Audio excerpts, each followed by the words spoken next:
Yeah, so basically, I'm originally from a small town in Connecticut called Meriden. And basically, I grew up in the Northeast most of my life. I grew up in Pennsylvania all the way to the end of middle school. And then for high school, me and my family ended up moving to Connecticut. And that's where I spent my 4 years. And it was interesting. That was an experience in and of itself. But I remember one vivid time was um, basically it snows a lot in Connecticut during the winter. And then I lived about a mile from school. And basically, the way my district worked was if you lived further than a 2 mile radius, you got a bus. Otherwise, you didn't. So basically, I either had to walk to school or I had to be driven by my mom. And basically, every morning I was driven by my mom right before she went to work since our schedules really aligned together.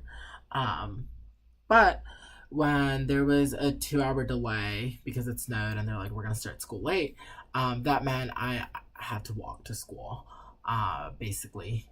And so it was sophomore year of high school. I wake up in the morning, it's snowing, the school calls, they're like, there's a 2 hour delay. My mom's like, okay, like I can't drop you off, can you walk? And I was like, yeah, that's fine. So eventually I start walking to school, and most people are responsible for shoveling their sidewalks, so it's pretty fine. I'm just walking up, and there's a lot of hills. It's all good. Most people did shovel their sidewalks. And I'm walking and I'm walking, and it's a little bit cold, but nothing out of the ordinary. And I'm kind of like, oh wow, like, do you want to do this in college? And I'm like, yeah, this is doable. Like, it's pretty, and like, I could be up here in the Northeast still. And I hit a point in the sidewalk where basically there the person didn't shovel their sidewalk, so I had to go out onto the street to like cross that little section. And so I did that, and I'm walking, and next thing you know, my foot goes into a pothole full of ice water, which was extremely annoying. So not only did one of them go into the pothole, but both of them did. And it was just cold water. My feet were wet, and I was so angry. I was like halfway to school. I still had half a mile to go. At that point, I'm like, do I just go back home and not go to school today, or do I go to school? And I decided I already walked halfway through. It's gonna, like, you might as well make this worth it.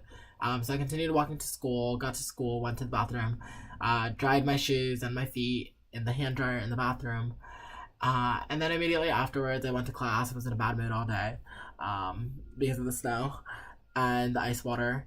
But basically, it was in that moment that I knew. I was just like, basically, I definitely have to get out of the Northeast for college. I need to go somewhere warmer.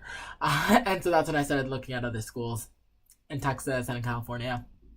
Unfortunately, I ended up here at Stanford. So yeah, I'm super excited to be here for the rest of my 4 years, and no more snow, no more ice water, no more traumatic experiences. So yeah, that was my main motivation for leaving home. I know Connecticut's far away, but I'm also far away from those um, potholes of ice water.